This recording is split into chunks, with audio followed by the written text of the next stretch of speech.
नमस्कार, दुनियादारी की बातें लेकर हाजिर हूं मैं सर्वमित्रा।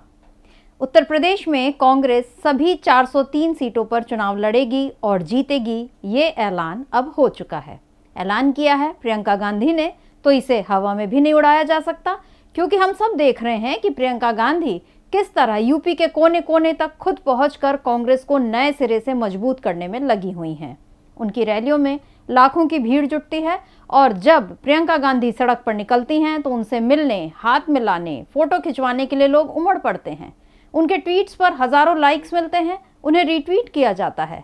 प्रियंका गांधी जो भी बयान दे उस पर जवाब देने की हड़बड़ाहट बीजेपी, सपा और बसपा के नेताओं में दिखने लगती है। राजनीति में ये सारे लक्षण इस बात का सबूत हैं कि आपकी लोकप्रियता बढ़ रही है, जनता के बीच आपकी पैठ बन रही है। तो इस लिहाज से माना जा सकता है कि प्रियंका गांधी ने जनता के बीच अपनी जगह बना ली है। और चूंकि यूपी में प्रियंका ही कांग्रेस का चेहरा है, तो ये भी कहा जा सकता है कि कांग्रेस ने यूपी में अपना जो जनाधार गंवाया था, अब वो उसे वापस मिल रहा है। अब इस वापस मिले जनाधार से वोट भी वापस मिलने लगेंगे या नहीं, ये कहना फिलहाल कठिन है, क्योंकि मतदान के पहले पहले तक घटनाएं किस तरह मोड़ लेती हैं, इसका बहुत असर रिजल्ट पर पड़ता है। याद कीजिए कैसे पुलवामा की घटना ने आम चुनावों में बीजेपी के पक्ष में हवा का रुख कर दिया था और फिर तो उसे बहुमत भी मिल गया था। तो अब यूपी में कब क्या होगा, वोटिंग के दिन तक किस तरह सांप्रदायिक और धार्मिक माहौल बनेगा, उस पर किसी भी पार्टी का भविष्य तय होगा। इसीलिए कांग्रेस 403 सीटों पर लड़कर भी कितनी सीटें जीतेगी, ये अभी कहना मुश्किल है। लेकिन इतना तो तय है कि प्रियंका गांधी के ऐलान से बीजेपी जरूर परेशान हो चुकी है और इसीलिए अब सांप्रदायिक ध्रुवीकरण यानी हिंदू बनाम मुस्लिम का खेल और तेज हो जाएगा, इसकी पूरी संभावनाएं दिख रही हैं।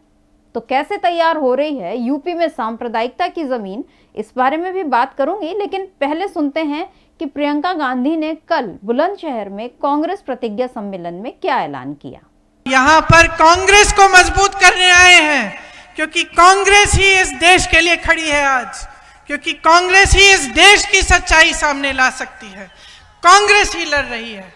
तो सबसे पहला हमारा लक्ष्य यह है कि हम अपनी पार्टी को मजबूत इसलिए करेंगे क्योंकि हमको इस प्रदेश से महंगाई मिटानी है, इस प्रदेश से अराजकता मिटानी है। तो सुना आपने, प्रियंका गांधी ने एक बड़ा ऐलान किया है कि कांग्रेस सभी सीटों पर चुनाव लड़ेगी और वो भी अकेले। इस ऐलान से प्रियंका गांधी ने एक तरफ जहां विपक्षी दलों के सामने बड़ी चुनौती पेश की है, तो वहीं अपने कार्यकर्ताओं को भी सम्मान दिया है, क्योंकि कांग्रेस कार्यकर्ताओं ने ही प्रियंका गांधी से कहा था कि इस बार गठबंधन मत करिए। इस पर प्रियंका ने कहा कि मैं आप लोगों को आश्वासन देना चाहती हूं कि हम सारी सीटों पर लड़ेंगे, अपने दम पर लड़ेंगे। वैसे बताया जा रहा है कि इस सम्मेलन में प्रियंका ने 3 मंडलों के 14 जिलों से आए 7,000 से ज्यादा पदाधिकारियों के साथ संवाद किया। अब ये 7,000 लोग दूसरे ग्रह से तो आए नहीं हैं, उसी यूपी के ये कांग्रेस कार्यकर्ता हैं और प्रियंका गांधी जहां भी जा रही हैं वहां इसी तरह हजारों कांग्रेस समर्थक और कार्यकर्ता उनसे मिलने आते हैं, बात करने आते हैं। इसके बाद तो ये कहना शायद ठीक नहीं होगा कि यूपी में कांग्रेस जमीन पर नहीं दिखती।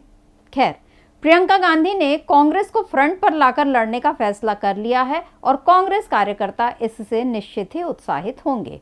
लेकिन बीजेपी इस ऐलान से परेशान हो गई होगी, क्योंकि अब तक उसे सपा के साथ आमने सामने की लड़ाई लड़नी पड़ रही थी। अब कांग्रेस भी इसमें शुमार हो गई है। बसपा भी फिलहाल लड़ाई में कहीं दिख नहीं रही। हालांकि मायावती ने भी कहा है कि बसपा सभी सीटों पर अकेली लड़ेगी, यानी बसपा का भी कोई साथी नहीं होगा, जबकि अखिलेश यादव छोटे दलों को साथ लेकर सपा का कुनबा बढ़ाने में लगे हैं और बीजेपी भी इसी रणनीति पर चल रही है। यूपी में सत्ता की इस लड़ाई में सबसे अधिक बीजेपी की साख ही दांव पर लगी है, क्योंकि अब सत्ता में बीजेपी ही है। वैसे बीजेपी ने जहां भी सत्ता संभाली उसके 100 दिनों के बाद ही अपने शासन का ढिंडोरा पीटना शुरू कर दिया। साल 2 साल बीतते न बीतते रिपोर्ट कार्ड भी आने लगे। इस लिहाज से जब यूपी में लगभग 5 साल बीजेपी के शासन को हो रहे हैं, तब तो कायदे से बीजेपी को अपनी उपलब्धियों को ही जनता के बीच लेकर जाना चाहिए था।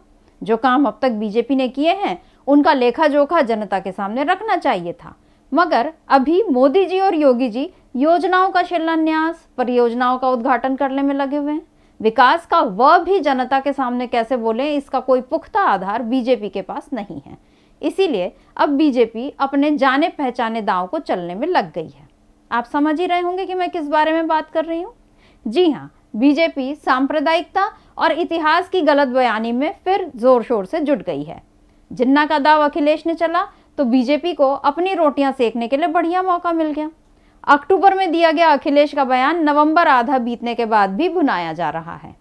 आमतौर पर चुनावी मौसम में मुद्दे इतने देर तक गर्म नहीं रहते, मगर हिंदू मुस्लिम मुद्दा हमेशा भुनाए जाने के लिए तैयार रहता है।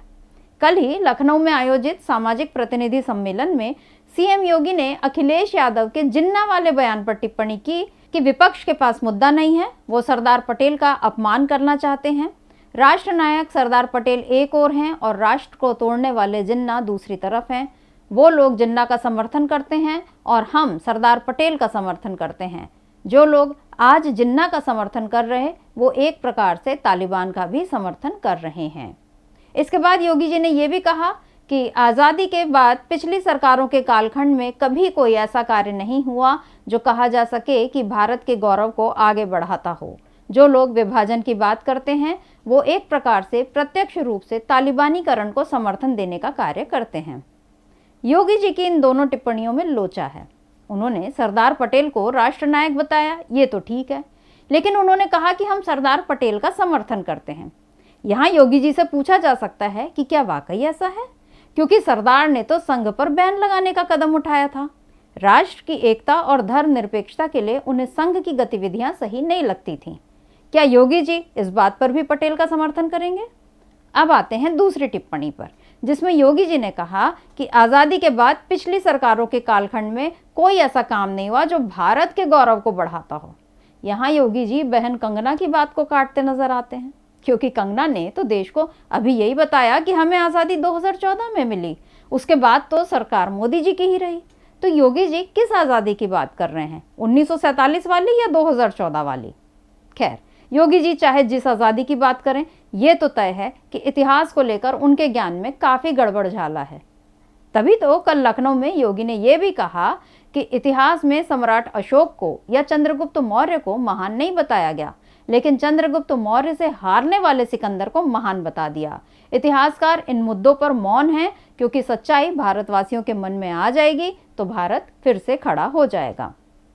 न जाने योगी जी ने किन इतिहासकारों की लिखी किताब पढ़ी है, क्योंकि सच तो यह है कि चंद्रगुप्त और सिकंदर का कभी आमना सामना हुआ ही नहीं। सिकंदर की 326 ईसा पूर्व में नॉर्थ वेस्ट सीमा पर सिंधु राजा पुरुरवा या पोरस के साथ लड़ाई हुई थी। आज वो इलाका पाकिस्तान में है। उस वक्त चंद्रगुप्त मौर्य महज 14 सालों के थे, जबकि सिकंदर 30 बरस का था। सिकंदर ने जब भारत पर हमला किया, उस वक्त धनानंद मगध साम्राज्य के शासक हुआ करते थे। सिकंदर पोरस को हराकर मगध साम्राज्य की तरफ बढ़ रहा था, लेकिन वो बीमार पड़ गया और बीमारी के कारण ही उसकी मौत हो गई। तब चंद्रगुप्त मौर्य ने आचार्य चाणक्य की मदद से धनानंद को मगध साम्राज्य से उखाड़ फेंका और 321 ईसा पूर्व में मौर्य साम्राज्य की स्थापना की। इसके साथ ही चंद्रगुप्त ने सिकंदर के जीते इलाकों को भी मुक्त कराने का अभियान छेड़ दिया था। तब चंद्रगुप्त का सामना सिकंदर के सेनापति सेल्यूकस प्रथम से हुआ था। सेल्यूकस भी अपने साम्राज्य विस्तार में लगा था और दोनों का सिंधु घाटी में आमना सामना हुआ। सेल्यूकस को चंद्रगुप्त के हाथों हार मिली थी। युद्ध की समाप्ति दोनों राजाओं के बीच शांति समझौते के साथ हुई थी। वैसे इतिहासकार बताते हैं कि सेल्यूकस ने अपनी एक पुत्री का विवाह भी चंद्रगुप्त से कर दिया था। अब योगी जी के पास इतिहास के इस विस्तार में जाने की फुर्सत तो अभी नहीं होगी, वो चुनाव में व्यस्त हैं। बस वो इतना ही बता दें कि चंद्रगुप्त मौर्य की यूनानी पत्नी यानी भारत में विदेशी बहू के इस ऐतिहासिक तथ्य को योगी जी मानेंगे, या फिर चंद्रगुप्त मौर्य महान ऐसा नहीं कर सकते ये कहते हुए इतिहास के इस पन्ने को निकाल बाहर करेंगे। वैसे ये भी क्या ऐतिहासिक संयोग है कि यूपी चुनाव से पहले काशी विश्वनाथ मंदिर से 100 साल पहले चोरी हुई देवी अन्नपूर्णा की मूर्ति कनाडा से वापस भारत आ गई। वैसे ये मूर्ति कनाडा में है, इस बात का पता तो 2019 में चल गया था, लेकिन मोदी सरकार इसे अभी भारत वापस लाई है।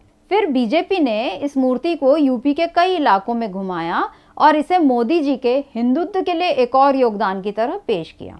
और आज सुबह ही योगी जी ने काशी विश्वनाथ मंदिर में इस मूर्ति की प्राण प्रतिष्ठा की। इस मूर्ति में मां अन्नपूर्णा के एक हाथ में खीर का कटोरा है और दूसरे में चम्मच है।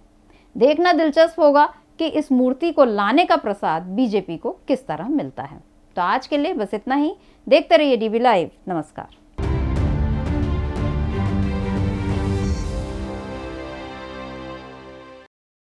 हमारे चैनल से जुड़े रहने के लिए YouTube पर टाइप करें DB लाइव, सब्सक्राइब बटन को क्लिक करें और बेल आइकन को दबाना न भूलें ताकि खबरें आप तक पहुंचती रहें। देखते रहिए DB लाइव, क्योंकि यहाँ हैं खबरें लगातार।